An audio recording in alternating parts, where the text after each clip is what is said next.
আজ এতদিন পরে মিলন হবে কতদিনে আজকের পর্বে আমরা এক ধামাকাধার এপিসোড দেখতে চলেছি বা দেখে ফেলেছি অলরেডি। আমরা এত সুন্দর মুহূর্ত, এত ভালো লাগার মুহূর্ত, এত সুন্দর একটা এপিসোড আমরা কিন্তু এর আগে কখনো পাইনি। তো আজকের এই সুন্দর মুহূর্তটাকে তোমরা উপভোগ করতে থাকো। দেখো আজকের আনন্দে আনন্দে চারিদিকে হই হুল্লোড় পড়ে গেছে। আজকে দুটো মানুষের মনের মিল কিভাবে ঘটেছে পুরো বিষয়টা কিন্তু একেবারে সুন্দর এক রূপকথার গল্পের মতোই লাগছে। সত্যিই রূপকথার গল্পের মতোই লাগছে। তো সেই রূপকথার গল্পটা কিভাবে আরম্ভ হয়েছিল এবং কিভাবে সেই রূপকথার গল্পটা একেবারে ফুলফিল হলো, একেবারে top to bottom A to Z আমি তোমাদের সঙ্গে উপস্থাপন করতে চলেছি। সো একদম এনজয় করতে করতে দেখো পুরো বিষয়টা একেবারে সুন্দর হবে ফুটে উঠেছে। তো আজকের পর্বে আমরা এটাই দেখতে পাচ্ছি যে এদিকে তখন এরা প্রচন্ড রকম ভাবে ঐশীকে বকাবকি করছে। ঐশী তুই কেন এমনটা করছিস, কিসের জন্য এমনটা করছিস, এরকমটা করিস না বাবা, এরকমটা করিস না। এদিকে তখন আমরা দেখতে পাচ্ছি ঠাকুমাও কিন্তু একই রকমের সিচুয়েশনের মধ্যে সেও কিন্তু বাজে বাজে মন্তব্য করছে। তখন আমরা দেখতে পাচ্ছি ওই দিক থেকে পিসিমণি সে কিন্তু বলতে লাগে, দেখো একটা মেয়ে লগ্নভ্রষ্ট হয়ে যাচ্ছে, সেই মেয়েটার মানসিক কন্ডিশনটা কেমন, ঐশী কেন এমনটা করছে, ঐশী কিসের জন্য বিয়ের জন্য পাগল হয়ে যাচ্ছে, বিয়ে পাগলা কথা বলছে। তো সেই বিষয়টা কিন্তু একবার বোঝার চেষ্টা করছে না। এদিকে তখন মৈনাক স্যারের মা বলতে লাগে, না আমি এই বিয়ে হতে দেবো না। ওই অপয়া মেয়েটার জন্য আমার ছেলেটা আজকে এত বড় একটা অ্যাক্সিডেন্টের সমস্যার সম্মুখীন হয়েছে। ওই অপয়া মেয়েটাকে আমি কোনো মতেই আমার ছেলের বিয়ে করবো না। এই বলে কিন্তু প্রচন্ড একটা সমস্যা ক্রিয়েট করে সেখান থেকে কিন্তু তারা চলে যায়। এদিকে গুনগুনিও কিন্তু একই কথা জানিয়ে দেয় যে আমার দাদা কিন্তু ওই ঐশীকে বিয়ে করবে না। তো তখন সবাই যখন সেখান থেকে চলে গেছে তখন আমরা দেখতে পাচ্ছি এক একজন এক এক রকম কথা বলছে, না বিয়ে লগ্নভ্রষ্ট হয়ে যাবে, এ হবে তা হবে। তখন গোরা বলতে লাগে, আরে বাবা এইসব স্পিরিচুয়াল বিষয় আমি একদমই বিশ্বাস করি না। কার বিয়ে কি লগ্নভ্রষ্ট হবে আমি কিচ্ছু বুঝতে পারছি না, আমি সবগুলো করতে চাই না, আমি চাই না এইসবগুলো করতে। তখন সেখানে আমরা দেখতে পাচ্ছি ঐশী বলতে লাগে, আমি যাবো হাসপাতালে আমাদের বিয়েটা হবে, লগ্নভ্রষ্ট আমি কোনো মতেই হবে না। তো এই বলে ঐশী যেই না হাসপাতালের উদ্দেশ্যে রওনা হয়ে যায়, মেঘনা তাকে আটকার বলতে লাগে, কোনো মতে এখান থেকে এক পা বেরোবে না, তাহলে কিন্তু পাটা একেবারে ভেঙে রেখে দেবো। তখন ঐশী বলতে লাগে, এই তুমি বাধা দেবার কি বলো তো, তুমি বাধা দেবার কি, একদম আমার পথটা ছেড়ে দাও। এরকম করে কথোপকথন হতে লাগে, ঝগড়া ঝামেলা বেঁধে যেতে শুরু করে দেয় এদিক থেকে। তখনই আমরা দেখতে পাচ্ছি ঠাকুরমশাই বলতে লাগে, দেখো একদম বিয়ের লগ্ন কিন্তু বয়ে যাবার একটা প্রাক মুহূর্ত চলে এসেছে, সেক্ষেত্রে বিয়েটা কিন্তু দ্রুত হওয়া চাই। এদিকে তখন এলা বলতে লাগে, আরে ঐশী তুই চুপ কর না, পুরো বিষয়টা একটু নিজেদের মধ্যে ঝামেলা করে লাভ নেই, একটুখানি বিষয়টা বোঝার চেষ্টা কর। এদিকে তখন গোরা বলতে লাগে, আরে কি সব করছো, কি লগ্ন ফগ্ন, আমি না এইসব কিছু মানি না, এসব কিছু লগ্ন হয়ে যাচ্ছে যাক না।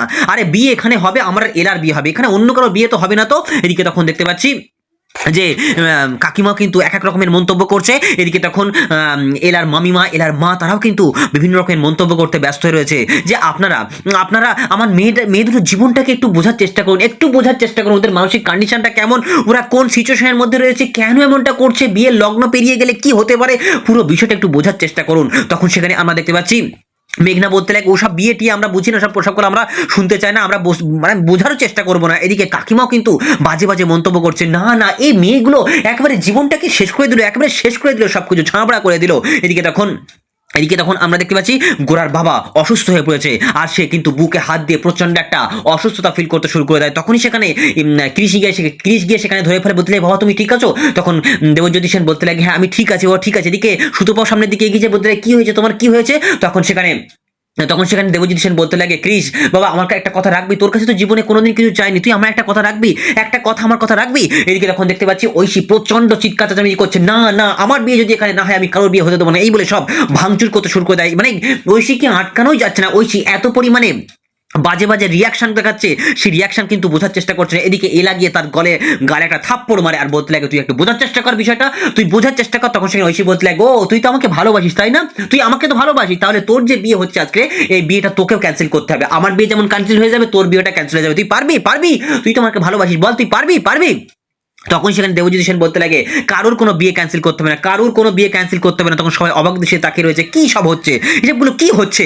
তখনই সেখানে দেবজ্যোতি সেন বলতে লাগে যে আমার এই ছোট ছেলে রয়েছে, আমার ছোট ছেলের সঙ্গে কিন্তু আমি ঐশীকে বিয়ে দেবো যদি ওরা রাজি থাকে। তখনই আমরা দেখতে পাচ্ছি যে ঐশী একেবারে অবাক দৃষ্টিতে তাকিয়ে রয়েছে সামনের দিকে। এদিকে তখন দাদু বলতে লাগে, হ্যাঁ বড় খোকা তুমি যেটা বলেছো একেবারে যোগ্য কাজ করেছো, কোনো সমস্যা নেই। এদিকে তখন দেবজ্যোতি সেন সামনের দিকে এগিয়ে যায় আর এলার মামিমার কাছে হাত জোর করে বলতে লাগে যে আপনাদের কোনো আপত্তি না থাকে তাহলে আপনাদের আমার ছোট ছেলের সঙ্গে আপনাদের মেয়েকে আমি বিয়ে দিতে চাইছি। তখন সেখানে একেবারে এলার মা থেকে শুরু করে এলার মামিমা থেকে শুরু করে প্রত্যেকেই বলতে লাগে সত্যিই আমরা আপনাদের কাছে চিরঋণী, মানে ঋণে একেবারে গলা পর্যন্ত ডুবে রয়েছে, তবুও আমাদের মেয়েদের জীবনকে বাঁচানোর জন্য আপনাকে কি বলে ধন্যবাদ দেবো সেটা কিন্তু আমার বোঝার কোনো মানে বলার কোনো রাস্তায় পাচ্ছি না। তখন সেখানে দেবজিৎ সেন বলতে লাগে আমি শুধু কাজটা করছি এলার জন্য, এলা আমাদের জন্য আমার পরিবারের জন্য যা কিছু ত্যাগ করেছে, যা কিছু স্যাক্রিফাইস করেছে, আমি তার মুখের দিকে তাকিয়ে এই কাজটা করছি।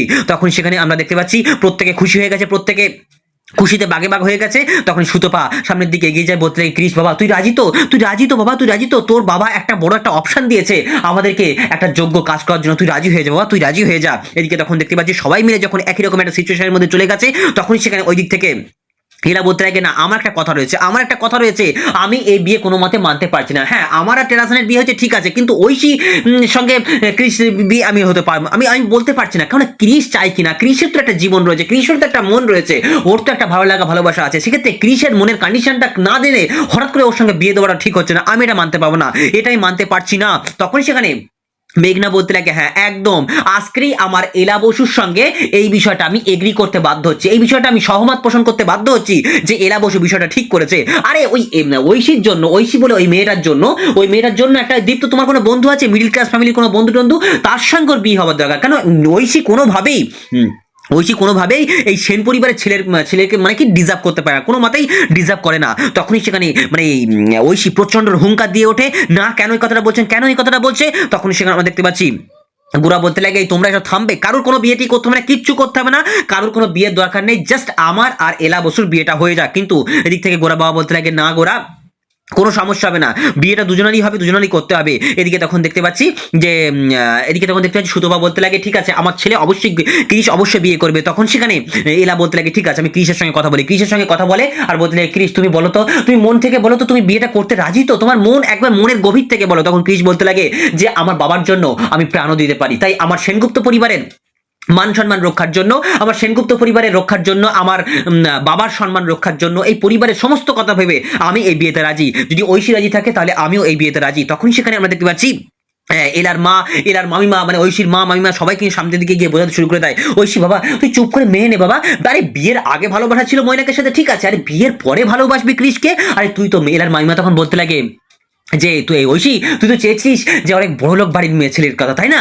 তাই মৈনাক তো এই বাড়ির একটা চাকর, জাস্ট মানে চাকর বলতে অ্যাকচুয়ালি এই বাড়ির তো একটা মানে সেই ডিরেক্ট ছেলে না, কিন্তু ক্রিস তো এই বাড়ির একেবারে ডিরেক্ট ছেলে, সেক্ষেত্রে ওকে বিয়ে করলে তুই অনেক লাভবান হবি। তখন সেখানে ঐশী মনে মনে ভাবতে লাগে তাই তো সত্যিই তো, আরে মৈনাক স্যার তো এই সেন পরিবারের তো চাকর, মৈনাক স্যার তো কোনো ইয়ে নেই, তাহলে এর সঙ্গে বিয়ে হচ্ছে, খুব ভালো কথা বলেছে তো আমার মামি, খুব ভালো কথা বলেছে তো। তখন সেখানে ঐশী বলতে লাগে কারো কোনো সমস্যা না থাকলে আমি এই বিয়েতে রাজি, আমার পরিবারের কথা আমার মামিমা আমার মার কথা ভেবে আমি এই বিয়েতে রাজি হয়ে গেছি। আর তখনই আমরা দেখতে পাচ্ছি এরার চোখটা কপালে উঠে গেছে, আর এদিকে তখন বলার একটা সুযোগ পেয়েছে গোরাকে বলতে লাগে বা বা বাবা একটা বোন এদিকে একবারে প্রেম ভালোবাসা নিয়ে সবকিছু করছে, আরে তুমি মৈনাক স্যারকে ভালোবেসেছিলে তাই না, মৈনাকের সঙ্গে ভালোবাসার অভিনয় করেছো, আর একজনকে ভালোবাসার একজনকে বিয়ে করছো কি করে। এদিকে তখন এরাও বলতে লাগে, এরাও মনে মনে ভাবতে লাগে সত্যি তো বিয়েটা করবে কি করে। তখন সেখানে ঐশী অন্য একটা ফাঁদের পাদায় বলতে লাগে আরে মৈনাক স্যার মা তো এখানে দাঁড়িয়ে বলে গেল যে আমার মতো একটা অপয়ার সঙ্গে ওনার ছেলের বিয়ে দেবে না, গুনগুনিও তো একই কথা বলে গেল, তখন আমি কি করব বলো, কি করতাম, আমি তো বিয়ের লগ্ন ভ্রষ্ট হয়ে যাচ্ছি, তাই জন্য তাই বাধ্য হয়ে এই বিয়েতে রাজি হয়েছে। এই বলে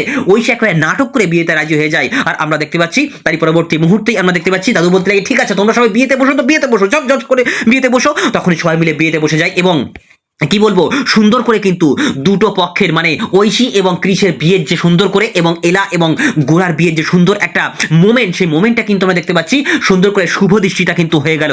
শুভ দৃষ্টি হওয়ার পরবর্তী মুহূর্তে আমরা দেখতে পাচ্ছি যে ক্রিসের মনটা কিন্তু খারাপ, কিন্তু এইদিকে দেখতে পাচ্ছি যে এলা কিন্তু একেবারে ফালুক ফুলুক করে গোড়ার দিকে তাকিয়ে রয়েছে এবং গোড়া মনে মনে ভাবছে যে এই লোকটি মানে এই মেয়েটি তো বাড়ার মুখ ঝামটা দিত, এখন আমার দিকে এরকম ফালুক ফুলুক করে তাকিয়ে রয়েছে কেন। এদিকে এলাও তখন মনে মনে ভাবতে লাগে না সত্যি তো এই টেরাসিন তো আজকে টেরাসিনের মতো লাগছে না, তো এই তো খুব ভালো লাগছে তো আজকে। তো যাই হোক বিয়ের পর্বটা সুন্দর করে মিটে যায়। আর আমরা দেখতে পাচ্ছি এলার মামিমা তখন বলতে লাগে যে দীপ্ত তুমি এক কাজ করো বাবা, তুমি এক কাজ করো ওই আমাদের তো ওর মামা তো এখন অসুস্থ, সেক্ষেত্রে মামা তো আসতে পারবে না, তাই আমাদের হয়ে তুমি একটু কন্যাদান করে দাও, তোমার দুই বোনের কন্যাদানটা করে দাও। তখন দীপ্ত সগৌরবে বলতে লাগে সত্যি আমাকে এরকম একটা যোগ্য মনে করেছেন, এর জন্য আপনাদের থ্যাংক ইউ। এই বলে দীপ্ত কিন্তু কন্যাদানটা করে দেয় এবং তারপরে কিন্তু সাত পাকে ঘুরতে শুরু করে দেয়। সাত পাকে ঘুরতে ঘুরতেই আমরা দেখতে পাচ্ছি এলা যেই না পড়ে যাওয়ার উপক্রম করে মাথা ঘুরে তখনই কিন্তু সেখানে মানে গোরা তাকে ধরে ফেলে আর গোরার মুখের দিকে তাকিয়ে এলা অবাক দৃষ্টিতে তাকিয়ে রয়েছে আর মনে মনে ভাবতে লাগে এই মানুষটার সঙ্গে রূপকথার মতো সত্যি বাঁধনে আবদ্ধ হয়ে গেলাম, জানি না এই মানুষটাই হয়তো আমার জীবনে রূপকথার কাহিনী নিয়ে আসবে। এই বলে দুজন দুজনের দিকে একে অপরের দিকে অবাক দৃষ্টিতে শুধু তাকিয়ে রয়েছে। তাই পরবর্তী মুহূর্তে আমরা দেখতে পাচ্ছি বিয়ের আর একটা অনুষ্ঠান যখন ঘটছে তখনই সেখানে গোরা বলতে লাগে, দেখো আমি কিন্তু তোমাকে বিয়ে করছি, তার মানে তোমাকে কিন্তু যোগ্য মর্যাদা বা তোমার দায়িত্ব কিন্তু আমার না। তখন সেখানে এলা বলতে লাগে, আরে ঠিক আছে আমি সব ম্যানেজ করে নেবো, কোনো সমস্যা না, আমি তো জানি আপনি কেমন মানুষ কি বৃত্তান্ত সবকিছু ম্যানেজ করে নেবো। তখন সেখানে আমরা দেখতে পাচ্ছি গোরা আবার বিভিন্ন রকমের কথা বলতে লাগে, বিভিন্ন কথা মন্তব্য করতে লাগে। আমি শুধু দাদুর কথা রাখার জন্য এই সেন পরিবারের কথা মানে সেন পরিবারের মানে কি বলবো মান সম্মানটা রাখার জন্য কিন্তু আমি বিয়েটা করেছি। তখন এরা বলতে লাগে ঠিক আছে আমি সব ম্যানেজটা করে নেবো। এরই পরবর্তী মুহূর্তে আমরা দেখতে পাচ্ছি যখন মানে সিঁদুরদানের অনুষ্ঠান চলে এসছে তখন সিঁদুরটা হাতে করে নিয়ে কিন্তু গোরার মনে পড়তে লাগে তার মা মারা যাওয়ার পরে তার বাবা কিভাবে তার মাসিকে বিয়ে করে নিয়ে এসেছিল। তাই পুরো বিষয়টা যখন তার চোখের সামনে উদ্ভাসিত হচ্ছে তখনই তার হাত থেকে যে না সিঁদুরটা পড়ে যাওয়ার উপক্রম করে তখন এলা তাকে ধরে ফেলে আর এলা মুখের দিকে তাকিয়ে আবারও অবাক দৃষ্টিতে তাকিয়ে রয়েছে। তখন সেখানে গোরা বলতে লাগে আবারও যে আমি সিঁদুরটা দান করছি ঠিক আছে, কিন্তু আমি কিন্তু তোমার কোনো দায়িত্ব নেই, তোমার বিয়ের পরে জীবনটা তোমার কেমন হবে, তোমার কিভাবে কাটবে সেটা কিন্তু আমিও নিজেও বুঝতে পারছি না।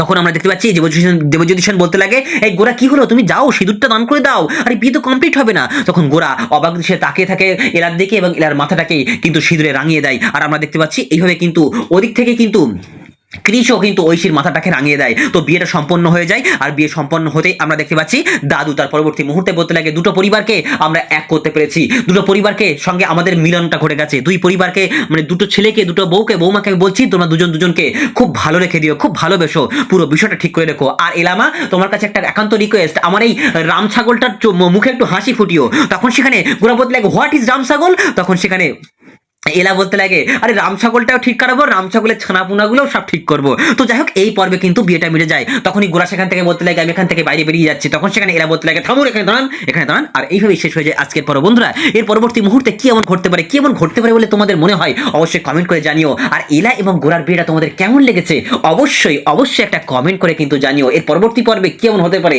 যদি তোমাদের ইমাজিনেশন থাকে অবশ্যই আমাকে কমেন্টে জানিও।